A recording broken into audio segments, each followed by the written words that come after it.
নমস্কার বন্ধুরা, আজকে নতুন একটা রেসিপি নিয়ে আমি আবারও হাজির হয়ে গেছি। আজকে করেছি টক ঝাল আমের পাঁপড়। আমরা তো আমের শরবত, তারপর আমের আচার খাই, কিন্তু আজকে আমি নতুন একটা রেসিপি নিয়ে আপনাদের সামনে চলে এসেছি।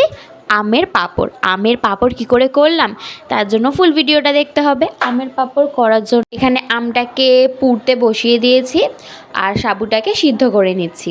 আমের এক সাইডটা পুড়ে গেলে ঘুরিয়ে আর এক সাইডটাকেও পুড়িয়ে নিচ্ছি। এইদিকে কিন্তু আমাদের সাবুটা সিদ্ধ হয়ে গেছে। এবার আমটা দু সাইড পোড়া হয়ে গেলে ওটাকে নামিয়ে জল দিয়ে ঠান্ডা করে রেখে পাশ দিয়ে খোসাগুলোকে তুলে আমের একটা পাল্প বের করে নেব। আর এইদিকে সিদ্ধ করে রাখা সাবুটাকে আমি ছাঁকনির মধ্যে দিয়ে ছেঁকে নিচ্ছি। সাবুটা ছাঁকা হয়ে গেলে ওই ছাঁকনির মধ্যে আমি আমের যে পাল্পটা ছিল সেইটাকে দিয়ে আমটাকে ছেঁকে নিচ্ছি। এবার দুটো ভালো করে ছাঁকা হয়ে গেলে মধ্যে দিয়ে দিচ্ছি পরিমাণ মতন নুন আর দিয়ে দিচ্ছি পরিমাণ মতন চিনি, দিয়ে দিচ্ছি ভাজা মশলা, গোটা মৌরি দিয়ে সব কিছুকে একসঙ্গে ভালো করে মিক্স করে নিচ্ছি। আমি এইদিকে ছাদে চলে যাচ্ছি। ছাদে আমি কয়েকটা খবরের পেপারের ওপর প্লাস্টিক পেতে রেখেছি। এর মধ্যে আমি পাঁপড়গুলোকে শুকোতে দেব, তার জন্য ওর ওপর আমি দিয়ে দিচ্ছি সর্ষের তেল। সর্ষের তেল দিয়ে হাতে করে প্লাস্টিকের মধ্যে সর্ষের তেলটাকে ভালো করে মাখিয়ে নিচ্ছি।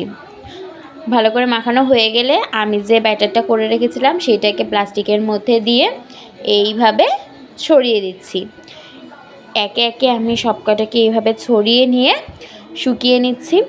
পাঁপড়গুলো শুকানো হয়ে গেছে, আমি নামিয়ে নিয়ে চলে এসেছি ছাদ থেকে। এটা শুকাতে একদিন মতন টাইম লেগেছে। আর এটা প্লাস্টিকে দেওয়ার জন্য কিন্তু খুব ভালো করে প্লাস্টিক থেকে ছেড়ে আসছিল পাঁপড়গুলো।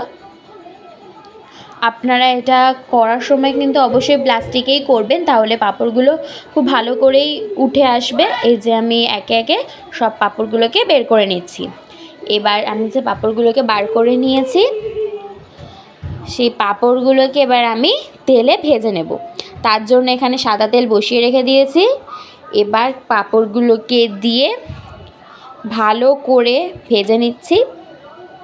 পাঁপড়গুলো ভালো করে ভাজা হয়ে গেছে, ব্যাস পাঁপড়গুলোকে ভালো করে ভেজে নিলেই রেডি আমাদের আজকের রেসিপি টক ঝাল আমের পাঁপড়। গরমে কিন্তু এই পাঁপড়টা খেতে জাস্ট দুর্দান্ত লাগে। আপনারা অবশ্যই বাড়িতে একবার করবেন, খুবই ভালো লাগবে খেতে। আর আমাদের ভিডিওটা কেমন লাগলো অবশ্যই কমেন্ট করে যাবেন। ভালো লাগলে লাইক করবেন, শেয়ার করবেন, আর আমাদের চ্যানেলে নতুন হয়ে থাকলে সাবস্ক্রাইব করে দেবেন। ধন্যবাদ।